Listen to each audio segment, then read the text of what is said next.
दोस्तों, आज की रहस्यमयी संसार यात्रा में हम आपको ले चलेंगे एक ऐसे अद्भुत ब्रह्मांडीय भूगोल में जहां धरती सिर्फ एक स्थान नहीं बल्कि कई रहस्यमयी द्वीपों का समूह है। विष्णु पुराण के द्वितीय अंश में वर्णित जम्बूद्वीप और उसके चारों ओर बसे 6 दिव्य द्वीप, जो एक के बाद एक घेरे की तरह फैले हुए हैं। और सबसे हैरान करने वाली बात, जैसे जैसे आप इन द्वीपों से बाहर की ओर बढ़ते हैं, वहां के लोगों की आयु, स्वास्थ्य और सुख लगातार बढ़ता जाता है। क्या ये सिर्फ कल्पना है या किसी खोई हुई दुनिया का रहस्य? आइए इस रहस्यमयी यात्रा की शुरुआत करते हैं। जम्बू द्वीप के पार, खारे समुद्र को पार करते ही शुरू होती है एक अद्भुत दुनिया, प्लक्ष द्वीप। विष्णु पुराण के अनुसार इस द्वीप का नाम एक विशाल प्लक्ष वृक्ष के कारण पड़ा, जो इतना विशाल है कि मानो पूरी भूमि को आशीर्वाद दे रहा हो। यहाँ के लोग न कभी बीमार पड़ते हैं, न जल्दी बूढ़े होते हैं।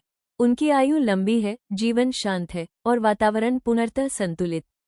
यहाँ भगवान विष्णु की पूजा सोमरूप यानी चंद्रमा के रूप में की जाती है, जहाँ हर रात चांदनी इस भूमि को दिव्यता से भर देती है। और सबसे रहस्यमयी बात, ये पूरा द्वीप घिरा हुआ है इक्षुस यानी गन्ने के रस के समुद्र से। क्या ये सिर्फ कल्पना है या किसी खोई हुई दिव्य दुनिया की झलक? इक्षुस के मधुर समुद्र को पार करने के बाद हम पहुंचते हैं एक और अद्भुत और दिव्य लोक में, शालमल द्वीप। विष्णु पुराण के अनुसार इस द्वीप का नाम पड़ा है एक विशाल शाल्मली वृक्ष के कारण, जिसके बारे में कहा जाता है कि स्वयं गरुड़ जी इसी वृक्ष पर निवास करते हैं। यहाँ के निवासी केवल साधारण मनुष्य नहीं बल्कि वेदों के ज्ञाता, ज्ञान और तप के प्रतीक हैं। वे भगवान विष्णु की पूजा वायु रूप में करते हैं, जहाँ हर सांस, हर झोंका एक दिव्य ऊर्जा का अनुभव कराता है। और सबसे चौंकाने वाली बात, ये पूरा द्वीप घिरा हुआ है सुरा यानी मदिरा के समुद्र से। क्या ये किसी दिव्य विज्ञान का संकेत है या फिर एक रहस्यमयी संसार की झलक? सुरा के रहस्यमयी समुद्र को पार करने के बाद हम पहुंचते हैं एक और अद्भुत लोक में, कुश द्वीप।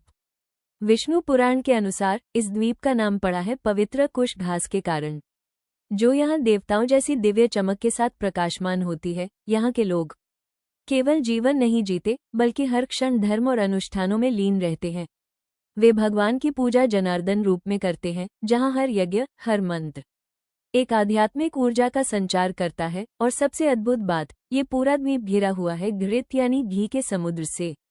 क्या ये केवल एक कल्पना है या फिर किसी दिव्य, भूले हुए संसार की सच्चाई? घृत के स्वर्णिम समुद्र को पार करने के बाद हम पहुंचते हैं एक रहस्यमयी और शक्तिशाली लोक में, क्रौंच द्वीप।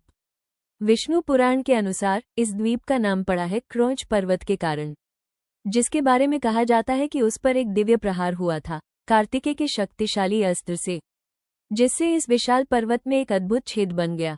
यहाँ के निवासी केवल शक्तिशाली ही नहीं बल्कि अत्यंत बुद्धिमान भी होते हैं। ज्ञान और विवेक इस भूमि की पहचान है। वे भगवान की उपासना रुद्र रूप में करते हैं, जहाँ शक्ति, तप और संतुलन का अद्भुत संगम देखने को मिलता है। और सबसे अनोखी बात, ये पूरा द्वीप घिरा हुआ है दधी यानी दही के समुद्र से।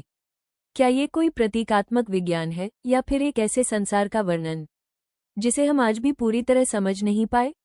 दधी के शांत समुद्र को पार करते ही हम पहुंचते हैं एक ऐसी भूमि पर जहां पवित्रता ही जीवन का नियम है, शाक द्वीप।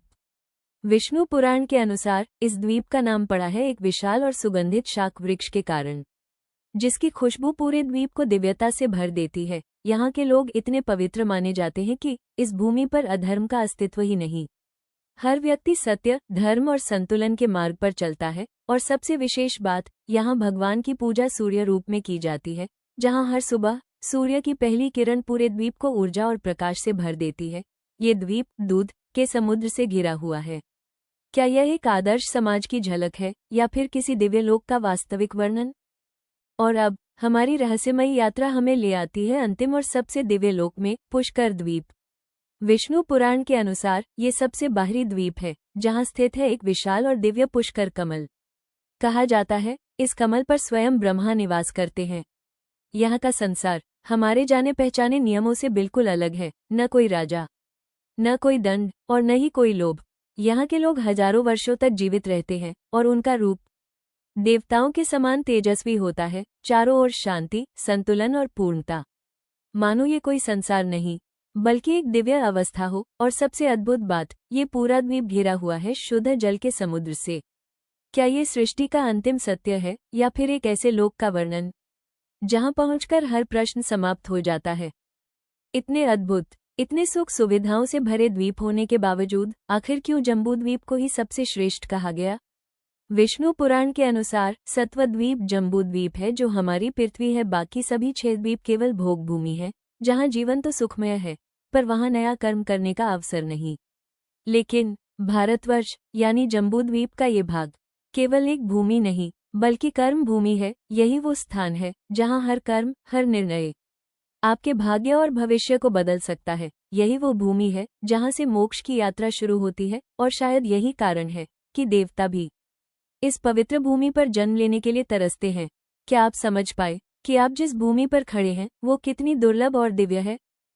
दोस्तों, ये पूरा वर्णन हमारे पूर्वजों की उस सूक्ष्म दृष्टि को दिखाता है जहां उन्होंने ब्रह्मांड को केवल मिट्टी और पत्थर नहीं बल्कि ऊर्जा और चेतना के विभिन्न स्तरों के रूप में देखा था। दोस्तों, यदि यह रहस्यमयी संसार यात्रा आपको पसंद आई है तो चैनल को लाइक, शेयर और सब्सक्राइब करें। जय भारत भूमि।